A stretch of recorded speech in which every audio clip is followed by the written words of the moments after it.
역사의 마지막을 기록한 성경입니다.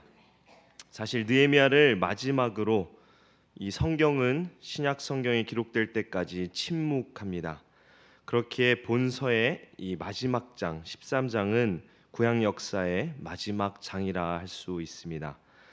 느헤미야서는 1장에서 7장까지 예루살렘 성벽 재건을 통해 외적인 증거, 이스라엘 회복의 외적 증거를 보여주었다면 이 후반부인 8장에서 13장은 내적 증거, 신앙 회복과 또 성전 예배 제도 정비 등을 보여주고 있습니다. 13장은 이스라엘이 신앙의 회복을 이룬 후 얼마 지나지 않아 다시금 종교적으로 크게 타락한 이 백성들의 실상을 낱낱이 소개하며 느헤미야가 이를 개혁해야만 했었다는 비극적 상황을 배경으로 하고 있습니다. 또 이 시기는 느헤미야가 바사로 갔다가 다시 돌아왔던 시점인데요. 아마 개혁의 동역자인 에스라도 이 예루살렘에 없었기 때문에 이러한 신앙 부재와 민족성 상실에 혼란이 발생한 듯합니다. 느헤미야가 바사 곧 페르시아로 돌아간 사이에 이스라엘 자손들의 타락은 그들의 삶 전반에 걸쳐 광범위하게 퍼져갔습니다. 이스라엘 백성들은 성전의 골방 중 하나를 이방인 도비아에게 넘겨주었는데요. 이 일을 저지른 사람은 다름 아닌 제사장 엘리야십이었습니다. 종교 지도자가 서슴없이 하나님의 말씀을 거역하는 행동을 한 것이죠. 또한 그들은 11조를 제도화하였지만 어제 살펴보신 대로 11조를 제대로 드리지 않았습니다. 그 결과 제사장과 레위 사람들은 성전의 일들을 버려두고 밭으로 도망하였다고 말씀합니다. 이것뿐만이 아닙니다. 오늘 본문 15절 16절을 보시면 그들은 안식일의 규례도 범하였음을 알 수 있습니다. 15절 16절인데요. 그때 내가 본즉 유다에서 어떤 사람이 안식일에 술틀을 밟고 곡식단을 나귀에 실어 운반하며 포도주와 포도와 무화과와 여러 가지 짐을 지고 안식일에 예루살렘에 들어와서 음식물을 팔기로 그날에 내가 경계하였고 또 두로 사람이 예루살렘에 살며 물고기와 각양 물건을 가져다가 안식일에 예루살렘에서도 유다 자손에게 팔기로. 그들은 안식일에 무엇을 했습니까? 포도주를 만드는 중노동을 한 것입니다. 또한 곡식단을 나귀에 실어 운반하고 여러 가지 짐을 가지고 예루살렘에 들어와 장사하였습니다. 이것은 느헤미야가 당시 백성들 가운데 안식일을 범한 일들 중 대표적인 이 신뢰들을 나열한 것입니다. 상당수의 이스라엘 백성들에 의해 안식일을 범하는 일이 저질러졌던 것입니다. 이들은 경제적 요구만을 중요하게 생각하고 더욱 중요한 하나님의 계명을 거스르는 잘못을 범한 것입니다. 안식일 계명은 삶의 주권이 하나님께 있음을 고백하는 것입니다. 매주의 하루를 따로 구별한다는 것은 모든 시간이 하나님께 속하였음을 인정하는 것이며 또 이날을 거룩히 지킴으로 자신의 삶의 주권을 하나님께 맡긴다라는 의미를 지니고 있습니다. 안식일은 이스라엘 백성들이 바쁜 일상 가운데서도 과거와 현재 하나님께서 베푸셨던 은혜를 감사하여 돌아보는 시간입니다. 뿐만 아니라 이스라엘 백성들이 그날 하루 동안 일을 하지 않더라도 하나님께서 그들에게 먹을 양식을 공급하신다라는 사실을 고백하는 시간인 것입니다. 이런 것들을 비추어 봤을 때 안식일은 단순히 휴식을 취하는 날만이 아님을 알 수 있습니다.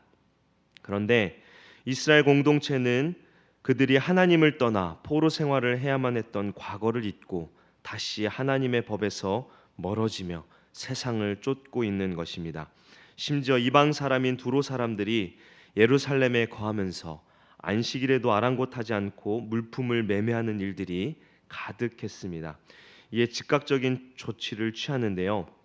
느헤미야는 백성의 지도자들을 먼저 책망합니다. 여기서 느헤미야는 과거 이스라엘이 하나님의 율법을 지키지 아니하여 범죄함으로 모든 재앙을 당하였음을 지적합니다. 17절 18절인데요. 내가 유다의 모든 귀인들을 꾸짖어 그들에게 이르기를 너희가 어찌 이 악을 행하여 안식일을 범하느냐 너희 조상들이 이같이 행하지 아니하였느냐 그래서 우리 하나님이 이 모든 재앙을 우리와 이 성읍에 내리신 것이 아니냐.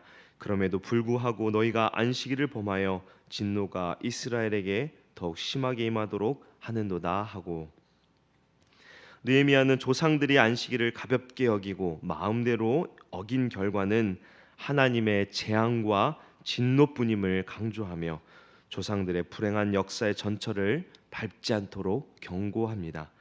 또한 느헤미야는 19절에 안식일이 시작되기 전부터 완전히 끝날 때까지 이 보초들을 세워서 성문을 열지 않도록 조치를 취합니다. 성 안에서는 느헤미야가 취한 조치로 인해 안식일을 바르게 지킬 수 있었지만 성 밖에서는 안식일이 제대로 지켜지지 않았습니다. 20절을 보시면 장사꾼들과 각양 물건 파는 자들이 성밖 예루살렘 성 밖에서 잔다라고 말씀합니다. 일부 장사꾼들이 안식일이 끝난 이후 좀 더 빨리 예루살렘 성으로 들어가 장사하려는 생각으로 이 성 밑에 유숙하며 안식일이 끝나기만을 기다린 것입니다. 느헤미야는 성 밖에서 자는 장사꾼들에게 경계하며 그들이 다시 이같이 하면 체포하겠다고 위협하자 다시는 그러한 일들이 일어나지 않게 되었다고 말씀합니다. 느헤미야는 본격적으로 성문을 지키는 사람으로 레위 사람을 세웠습니다. 먼저 레위 사람들을 정결하게 하고 성문을 지켜서 안식일을 거룩하게 지키도록 했다고 22절에 말씀하는데요. 레위인들로 하여금 정결하게 한 이유는 바로 안식일을 더욱 구별된 날로 신성하게 여기도록 하기 위함이며, 동시에 안식일 준수를 위해 성문 지키는 일이 종교적 직무임을 알도록 하기 위함이었습니다. 느헤미야는 14절에서와 마찬가지로 22절 하반절에 내 하나님이여 나를 위하여 이 일도 기억하옵시고 주의 크신 은혜대로 나를 아끼시옵소서라고 간구합니다. 이 기도 역시 14절의 기도처럼 이 느헤미야 자신의 공로를 주장하고 내세우는 것이 아니라 자신의 힘으로는 개혁의 일들을 완수할 수 없으므로 하나님의 은혜가 반드시 요구됨을 고백하는 기도인 것입니다. 느헤미야는 23절부터 마지막 사역을 소개하고 있는데요. 과거 느헤미야 10장에서 이스라엘 백성들과 느헤미야는 이 이방인들과 혼인하지 않겠다고 맹세했습니다. 그러나 이를 어긴 자들이 있었습니다. 이방인들과의 통혼 문제는 에스라가 귀환했을 때에도 있었는데요. 특히 그때에는 이방인과의 통혼 문제가 매우 심각한 상태였습니다. 그래서 에스라는 기가 막혀 상심한 채로 주저앉아 하나님께 기도하기도 하였습니다. 다행히 이스라엘 백성들이 에스라의 기도를 듣고 스스로 이방인 아내와 그 소생을 이스라엘 공동체에서 내어 보내기로 결단하고 시행함으로 문제를 해결할 수 있었습니다. 그런데 느헤미야 때 또다시 이방인과의 통혼 문제가 발생한 것입니다. 느헤미야가 바사 페르시아로 돌아간 사이 이스라엘 백성들이 이방 여인들과 혼인하는 잘못을 다시 범한 것입니다. 23절 24절을 보시면 이스라엘 자손들이 아스돗과 암몬과 모압 여인들을 취하여 아내로 삼았다고 하며 또 그들의 자녀 절반 이상이 이방의 말은 하면서도 이 유다 말은 하지 못하는 등 이스라엘 자손들의 이방인과 통혼 실태를 기록하고 있는데요. 이방인과의 통혼은 거룩하게 보존해야 할 이스라엘 선민의 순수한 혈통을 더럽히는 것은 물론 이방의 우상 종교의 유입으로 신앙의 순수성까지 훼손할 수 있는 중대한 문제였습니다. 그래서 느헤미야는 25절에 책망하고 저주하며 심지어 몇 사람을 때리고 머리털을 뽑기까지 하며 다시는 이방의 딸들을 데려오지 않도록 맹세하게 합니다. 느헤미야는 옛적에 솔로몬이 이방 여인을 취하여 범죄한 일을 상기시키며 이방 여인을 취한 그들의 죄를 용납하지 않겠다고 단단히 경고합니다. 또한 느헤미야는 산발랏의 딸과 결혼한 대제사장 엘리야십의 손자를 내보내는 조치까지 취합니다.